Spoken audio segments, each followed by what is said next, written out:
The tool on trial today is this cheap plasterboard lift that I managed to get off Amazon for just £130. Assuming it actually works, I'm going to use it to patch up this ceiling for one of my clients. If it does work, it will be a bit of a game changer for me because it means I can then do any plasterboard job like this by myself without having to hire a labourer or hire a plasterboard lift. If it doesn't work, however, I don't really have a plan B. This is the plasterboard lift before it's assembled. It comes in 5 different sections. The plasterboard lift coming in 5 different sections is actually very, very handy, especially when you're working by yourself on the second floor. I am a 47-year-old single dad of 2 children, so needless to say, I don't have a lot of spare energy for carrying heavy stuff around. Assembly then. One thing I do like about this product is you don't need any tools at all to put it together.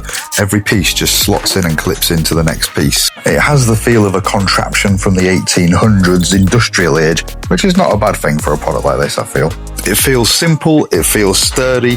The only concern I've got with it really is how good that mechanism is that raises the plasterboard up. My first test for this plasterboard lift is going to be a bit of an unusual one, and it is really going to test just how strong that mechanism is. Every tool on trial gets a thumbs rating at the end of the video after we've done some testing. My prediction for this one, I think it's going to be a single thumbs up. What's your prediction? Let me know in the comments and we'll see if either of us changes our mind by the end of the video. The unusual test on the mechanism then that I promised. This part of the main ceiling is not attached to the joists above very well. You can see the gap there.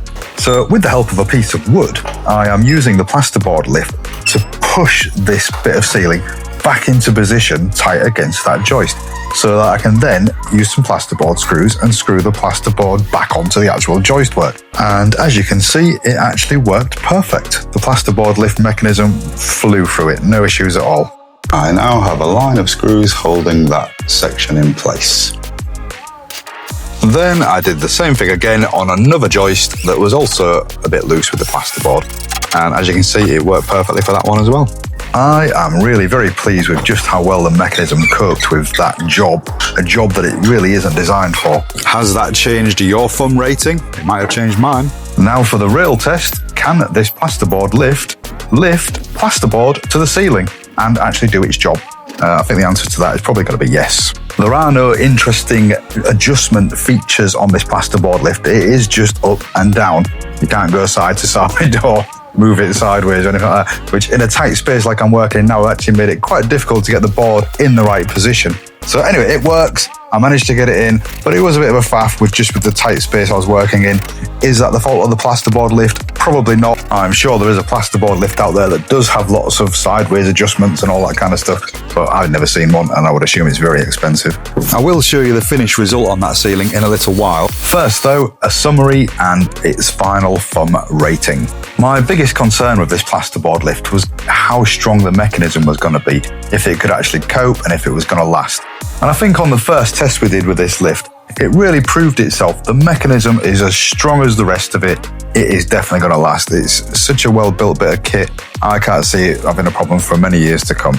I also really like how portable it is, coming in the 5 different sections, as well as how easy it is to put together. All the components just clipping together, no faff, no tools required. Because it was so cheap, only £130, I just expected something to go wrong. I wasn't expecting it to be so well built, and I wasn't expecting the mechanism to be so robust. If you like the product as much as I do and you're considering getting one, I have put a link to the Amazon page where you can buy it from in the description and at the top of the comments. Final thumb rating then. Based on everything we have discovered in this video, I'm going to give this plasterboard lift 2 thumbs fresh. How did you guys at home get on, I wonder? Did you make a prediction earlier? Did you change your mind by the end of the video, by the end of the tests? I would love to hear your thoughts and comments about this. Some time and lots of work later, the ceiling is pretty much ready for painting. The painting of this ceiling I did with a paint sprayer that actually had really surprising results. I got it from Amazon. It was just 265 quid. Yes, you guessed it. That's another tool on trial video. If that video is ready, it'll be at the top of the screen now for you to click on. That picture of my beautiful little face that you see there is actually a cheeky little subscribe button. Feel free to give it a clicky click.